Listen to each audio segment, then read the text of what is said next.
And away we go. Actually, hold on a second. And away we go. It is the Nightcap, brought to you by Galactic Fried Chicken, right here on BearcatJournal.com. You know the drill. Visit www.galacticfriedchicken.com. Download the app for Android, iPhone, everything Galactic. They will bring it to your front door pretty much anywhere inside the 275 loop, or head down to Dayton, Kentucky, Wednesday through Sunday. Tell them to pump it up, and they will save you 15% off of your order. It's so much easier to do when I have somebody to do the other stuff, but I'll do it all. Aaron's not feeling well. He couldn't make it today to join the festivities. So, we had to go to the bullpen. You're righty? Very much a righty. Go righty in the bullpen. Keegan Nickerson joining us tonight after the Bearcats put a 66-13 whooping on the Eastern Kentucky Colonels. Keegan, opening thoughts, man. Like that was, I thought they would win convincingly. I think I got the 13 right. It was either 13 or 14 I had for Eastern Kentucky, but I only had 45. I was off by 3 touchdowns. I think I said 38-10, but I did say Braden Smith touchdown and Daniel Greshik strip sack. You did. You got those right. So I'll give you credit for that. I'm off to a hot start this season. Off to a hot start. I said that the offense would take some time, a little bit of time to find a rhythm. So you were more wrong than anybody. And they scored on like their first 27 possessions of the 7 game. drives in a row. So I don't know shit. No, but anytime you double up the spread, that's a very, very good day. Yeah. Which I did not expect that to happen at all. I think, and I talk about this in my story that's going to come out tomorrow morning, but Emory Jones just came out guns a-blazing, just completely confident, even though he did say he was nervous in the tunnel before the game, seeing the whiteout and the packed crowd. But he could have very easily been pressing, overthrowing people, making little mistakes, doing dump-offs to the running backs, but he was down the field, tight windows. So anytime you see that, I think that's something that you really like to see. It's really interesting. You always get curious how different things would have been had either A, they punted on 4th and 5 on the opening drive, or B, that connection was just a little off because he almost overthrew Xavier Henderson. And Henderson did what we talked about in camp, where he just has this ability with the ball in the air to like hit an extra burst. You could see it when he looked up and spotted the high point of the ball and was like, did the trajectory in his head, calculation, and hit those 2 huge strides to fingertip it in the end zone. But if that goes incomplete or they punt, like you wonder what the day could have looked like differently, because they hit that and then immediately it was just foot on gas, like vroom, and they exploded. Yeah, but which one play can make all the difference. Even if they don't get that, I think it's the worst it could be is a 38-10 win. Like what it was still they were. I'm not talking about it being. Yeah, but that's what I expected to happen. Yeah. So you hit that play, and then it turns out to be one of the most lopsided wins of the last 5-10 years. I think it was Alabama A&M, what we talked about last week. But so it was very, very impressive. Yeah, which I didn't see that coming either. Best ones on the team, no doubt. Yeah, they're way up there for sure. If they're not the best, the touchdown wasn't. The touchdown was impressive because of his ability to accelerate. The impressive play was the one over the middle where he just snatched it from a defensive back. It had to hold on to it through being chopped through. And, surviving the ground. It's like strong man hands that you can't really teach. It's just work, forearms, everything. And he's funny as hell. I woke up listening to G Herbo. I called Emory the lunch lady after the game because everybody gonna eat. That he was good. Like he was comfy. Yeah, He he had was. jokes. Like he had some personality. I was impressed after the You game also with see him. how tall he is when he has to lean down into the microphone, and then Corey. We're standing next to Corey. Yeah, standing next to Corey. Corey Kiner, massive day. Like Emory, everybody's going to talk about Emory, rightfully, deservingly so. But this offense, like you would, if I had told you like during this game, there's 10 new starters on that offense, you would have went, shut the hell up. There was almost 11 today if Gerhardt wouldn't have started. Yeah. Yeah, I mean, it was impressive front to back. Like I thought Miles when he came in, like he didn't get Corey kind of had the hot hand, but like if you go back to that second drive where they brought him in, he went 6 yards, he went 9 yards, like he was chunking early, and it was like, oh, okay, like you feel like he's one missed tackle from taking it to the house. And I thought he looked great too. Yeah, and you saw Corey on that 54-yard run kind of get caught up too from behind. And then you just think about what Miles Montgomery can do in this offense if he can kind of emulate what Corey Kiner's doing at the line of scrimmage, just maturing and trying to learn from him a little bit. But Corey was gashing them. It was 4 or 5 yards basically every time he touched the ball.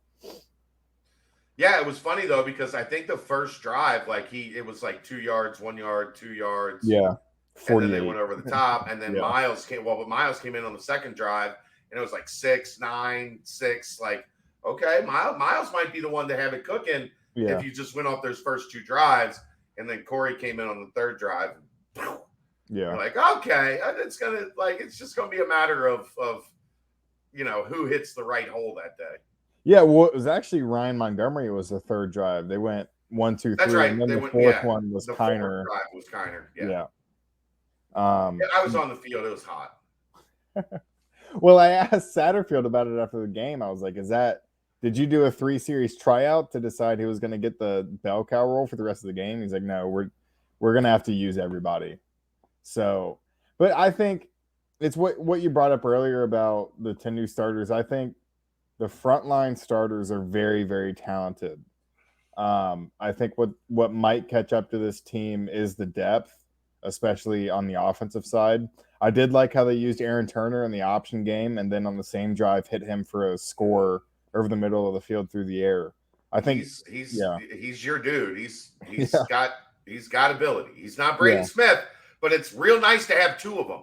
It's real nice to have 2 of them. There was something interesting on offense today. Did you notice? Did I notice? Can you give me a hint? There was a starter that didn't get all the starter reps. Donovan Ollie? No. Starter that didn't get all of the starter reps. Oh, Shimon Mateer? No. Like, those are oars. Like, we knew those were potential. If it was on the offensive line, I'd probably... There was a change at right tackle. Philip Wilder ran, I think, at least 2 and maybe 3 series with the ones at right tackle because Brandon Goodwin did not have a good day. Brandon Goodwin? Or Brandon, starting right tackle. DeAndre Buford? DeAndre Buford. I don't know where Brandon Goodwin is. Brandon Goodwin, that's so different from DeAndre So Buford. different. DeAndre Buford. I don't know. Like, it's been a long day. I don't know. I heat exhausted. When did he come in? It was in this. I think it was right around shortly after the strip sack. Okay. So, yeah, you're up, what was that, 35 or 42-7, and then you get beat. Yeah, he didn't have a good day. Like, it wasn't just the strip sack. He didn't have a good day. The strip sack, I think, was just like, that was Cardell let's try saying something else. Yeah, like, let's try something else. I get that. So that will be something to keep an eye on this week to see if that was a wake-up call or if that was a change. Mm-hmm. Yeah, because... and whatever they did, I don't know if he stayed in with the reserves after everyone else went out. But that first drive with the second team offensive line was really good. Yeah. And that designed run for Lichtenberg, they created a perfect hole for him to just get right in the end zone. Sneaky athletic. Coach's Sneaky kid. athletic. First one in, last one out. Lunch pail guy. Lunch pail guy. Master clock. Leader. Just a leader. But he can run better than you think. Like his MO is stand back there and sling it. But there were plenty of times this spring where it was, or this summer where it was like, that would have been a 15-yard gain for Lichty. Like, he's smart about it. He knows when to go, when not to go, but he's got some wheels. Yeah. A little running ability to him. And then the Barry Jackson touchdown. Yeah. Beep, beep, I was watching that like at a diagonal angle in the press box. And once he caught it and made the first move, I saw the rest of the field and I was like, oh, he's gone for 6. He gone. So he's just going to keep on cutting this way. Yeah. he's going right all the way to the end zone. That's a guy that, because of Braden Smith and Aaron Turner, like, he probably isn't going to see the field a ton. No. This year, but if need be, like break glass in case of emergency, he's got the athletic ability to do it. Yeah. And I think it could be a Tyler Scott, Trey Tucker situation where next year he's going to be a guy that sees action, but then the third year he's going to seriously make a difference. His third and fourth year is where he's going to be relied upon as that 1A guy. Anything surprise you today? Emory Jones running the ball really surprised me. And it's funny because I was in the elevator with Brent to come down. And I said to Brent, I was like, he looks young. And I know that's weird to say. Like, he's 23. I know, for a 6-year senior, but he looks like a kid out there with the shiftiness that he had. And on that touchdown where he scrambled and made like 5 or 6 guys miss and just scampered right in, like he looked like a kid in the backyard, which is what he said he wanted to do on Tuesday. Anybody else? Anybody on defense? Let's get a little defense in here. Other than the one series where they got gashed on those 2 kind of inside zone plays up the middle. Which that's a result of the Sean Pace. I mean, I tweeted it out. The first series, he came off the edge every play. He did not. Was it one play? That he made the tackle on the scramble, he was over the middle. Yeah. Okay. But other than that, you're right. Yeah. Literally on the edge, like an outside linebacker rushing the quarterback. Yeah. Which I think that's a result. The extended plays that they got at the middle was a result of him kind of gambling. And then you saw the one play where he missed the tackle trying to jump the route. And then he went for 21 yards. But the Sean Pace, really, like, I forgot watching 2021, like every game. And I didn't watch a lot of 2022, but he likes to talk. He likes to get in people's faces and talk, which it was a refresher to see that today. But here's the thing. Parker McKinney is really good. Really good. He's 13 of 24. He only threw for 177 yards. And his longest pass was 23. 1 touchdown, 2 interceptions. Like, they had his number. Yeah, and it's what Satterfield talked about with that front group. He said, is it going to be a stat sheet kind of day to where you see him on the stat sheet, or is it going to be a day where you don't really see him on the stat sheet, but you know that they had a presence? And I think Jawan Briggs, Dante Corleone, and Eric Phillips, he had a day. And that's my guy. That's my guy. I love EP. He moves quick for someone who is that big, and also someone who we aren't really talking about, rightfully so, with Briggs and Corleone. But they plugged up holes. They put pressure on the quarterback, and they had a lot of tangible plays in this game that you might not see on the stat sheet or on highlight tapes. I gotta do the editor thing here on one more thing for you. Okay. Sammy Anderson didn't come in with the 2, or Justin Harris didn't come in with the 2s. He actually came in to replace Sammy when Sammy got dinged. Okay. And then he just stayed in when the 2s came in. Okay. So he actually, I thought Justin played pretty well. And then, just flat dropped a pick six.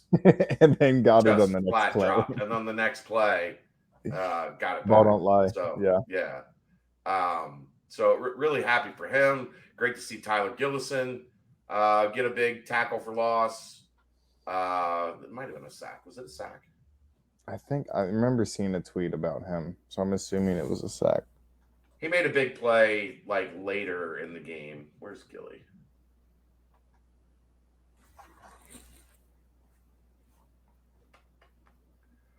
Tackle for loss. Yeah, it was a 5-yard loss in the backfield on a run play. Gotcha. Greshik, 7 tackles, 2 tackle for losses, the sack, strip sack, Pace with 6, half a tackle for loss. This is going to be interesting. Like, they did everything they could to make sure Corleone and Briggs were not a major factor. And if teams are going to do that, this defense has just got enough guys to run around and make plays and make you pay for it.